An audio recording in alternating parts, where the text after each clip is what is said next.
बेटी एक बार चल के लड़के को देख तो लो। मेरा दावा है कि लड़का तुम्हें बहुत पसंद आएगा। बाला बहुत अच्छा लड़का है। हाँ हाँ बेटी, हम लोग तुम्हारे दुश्मन तो नहीं है। किसी अच्छे लड़के से ही तुम्हारी शादी करवाएंगे ना। आखिर तू हमारी इकलौती बेटी है। अच्छा ठीक है माँ, अब ज़्यादा भावुकतापूर्ण शब्दों का इस्तेमाल ना करो। मैं चलने के लिए तैयार हूँ। चलो फिर, बिना देर के हम सब चलते हैं। सभी बाला के घर पहुंचते हैं। अरे क्या बात है बहन जी, अभी तक आपका बेटा नहीं आया? जी बस आता ही होगा। तभी वहां बाला आता है। लो जी, आ गया मेरा बेटा। ये लोग तुझे देखने आए हैं और ये इनकी बेटी नम्रता है। बाला के सर पर बिल्कुल बाल नहीं होते।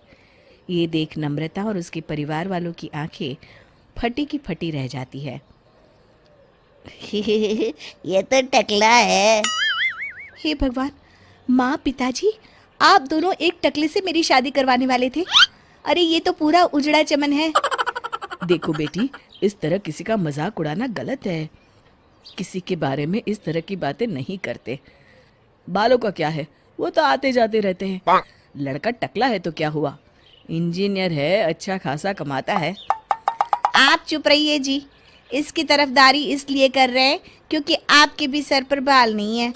मैंने तो आपसे शादी कर ली, मगर मैं अपनी बेटी की शादी एक टकले से बिल्कुल नहीं करवाऊंगी। अरे ये क्या, कब से आप लोगों ने टकला टकला लगा रखा है? और माफ करना, तुम भी कोई हूर की परी नहीं हो। तुम लोग मेरे घर में आकर मेरी ही बेइज्जती कर रहे हो। निकल जाओ यहाँ से। हाँ हाँ तो जा रहे हैं ना, हमें भी यहाँ रुकने का कोई शौक नहीं है। नम्रता और उसके परिवार वाले उठकर वहां से जाने लगते हैं। तभी नम्रता का छोटा भाई जाते जाते कहता है, टकला। तेरा बाप टकला। और इस तरह बाला का रिश्ता टूट जाता है। फिर एक दिन सड़क के किनारे एक आदमी घूम घूम कर कंधी बेच रहा होता है। कंधी ले लो, कंधी, एक से बढ़िया एक कंघी ले लो, नए जमाने की कंघी ले लो। अरे भाई ये ले लो। घूमते घूमते वो बाला के पास पहुंच जाता है। अरे भाई साहब, कंधी लोगे क्या? ये लो। तभी उसकी नज़र बाला के सर के ऊपर पड़ती है। अरे माफ़ करना भाई साहब, आप इसे लेकर क्या करोगे? आपके सर पर तो बाल ही नहीं है, आपका तो स्टेडियम पूरा खाली है। चलता हूँ, कंधी ले लो, कंधी ले लो। कंधी वाले की बातें सुनकर बाला को बुरा लगता है। उस समय बाला को ऐसा महसूस होता है कि उसके लिए दुनिया में सबसे कीमती कोई चीज़ अगर है तो वो सिर्फ बाल है। बाला सड़क पर चलते हुए लोगों के बाल बड़े गौर से दिखता है। चलते चलते बाला एक मंदिर के पास पहुंच जाता है। हे भगवान, तुमने ये मेरे साथ क्या किया? थोड़े से बाल अगर मुझे दे देते तो तुम्हारा क्या चला जाता? सारी दुनिया मेरा मजाक उड़ाती है। अरे भाई, आज पहला इंसान देख रहा हूँ जो मंदिर आकर भगवान से अपने लिए बाल मांग रहा है। बेटा, भगवान ने तुम्हें सब कुछ तो दिया है, अच्छी सेहत है, अच्छी नौकरी है। लगता है तुम्हारी तबीयत ठीक नहीं है।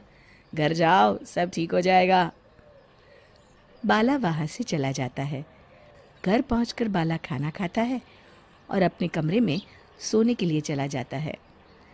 फिर सुबह जब बाला सोकर उठता है तो आईने के सामने अपने आप को देखकर हैरान हो जाता है। बाला के सर पर एकदम घने बाल आ जाते हैं। बाला खुशी से झूम उठता है। अरे ये तो चमत्कार हो गया, मेरे सर पर बाल आ गए। लेकिन ये हुआ कैसे? दोस्तों, अगर आप इस कहानी का दूसरा भाग देखना चाहते हैं तो हमें कमेंट करके ज़रूर बताएं।